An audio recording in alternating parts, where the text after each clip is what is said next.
Nifty bank कल इसने अपने, अगर आप देखें, करियर का हाई छुआ आशीष, और उसके बाद बैकफुट पे आया। बहुत अच्छा दिन था हाई लगाने के बाद बैकफुट पे आने का, रेस्ट करने का।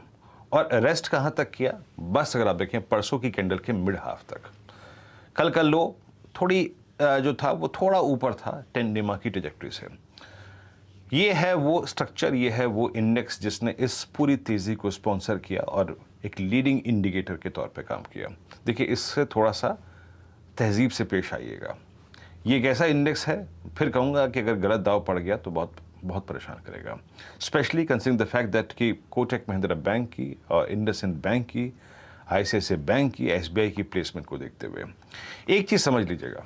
दो लेवल्स अभी बता देता हूँ, इनिशियली नोट करके रखिएगा। इसका 10 डे एक्सपोनेंशियल मूविंग एवरेज वो आता है करीब करीब, एक सेकेंड, यहाँ पे 10 डे एक्सपोनेंशियल मूविंग एवरेज आता है करीब करीब 40,478 की रेंज में, यानी करीब यहाँ से 700 पॉइंट नीचे 40478, और नीचे और थोड़ा सा नीचे आते हुए करीब करीब 39,810 और 890 की रेंज में आता है rising 20 day exponential moving average.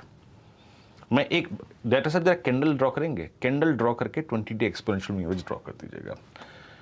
आशीष, मैं अभी सारे आवाज के जो ट्रेडर बंधु हैं उनसे कहूंगा, एक बार निफ्टी बैंक को लगाइए और उस पर 10 डे एक्सपोनेंशियल, डे में लगाइएगा एक्सपोनेंशियल मूविंग एवरेज, उस पर 20 डे एक्सपोनेंशियल मूविंग एवरेज लगाइए।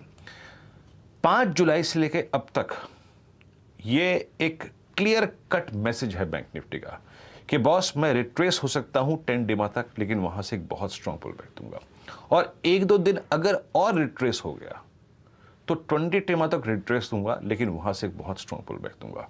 और इसको मैं अपना एक प्रिंसिपल मानते हुए आशीष, मैं शॉर्टिंग का थॉट बैंक निफ्टी पे अभी नहीं रखता हूं।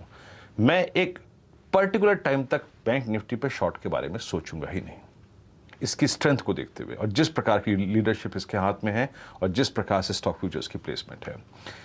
लेके आता हूं, अब बहुत शॉर्ट टर्म प्रोस्पेक्टिव से बात करें, इस वीकली कॉन्ट्रैक्ट की बात करें तो आप जरा डेटा देख लीजिए जनाब क्या है।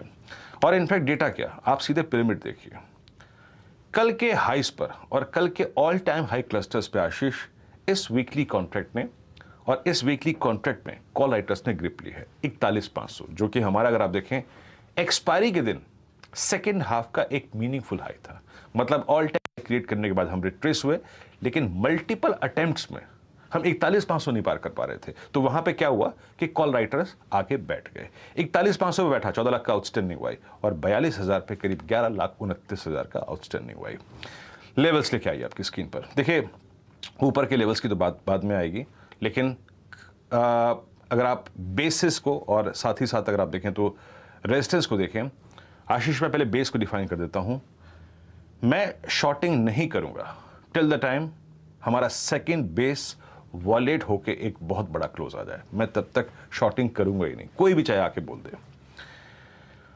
अगर ड्यूरिंग द डे 40,810 40,620 की ट्रेजेक्ट्री निफ्टी बैंक होल्ड कर रहा है तो एक बाय ट्रेड हम ले सकते हैं, नो डाउट अबाउट दैट।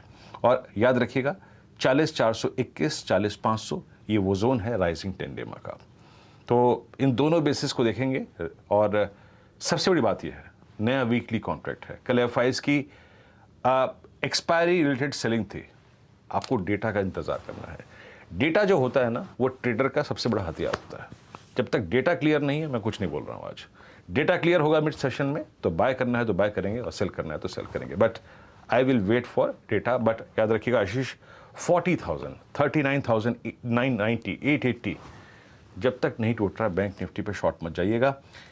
पिछली 4-5 वाइल्ड कैंडल्स ने मैसेज दिया है कि ये इंडेक्स वाकई इस बार कुछ डिफरेंट है आशीष।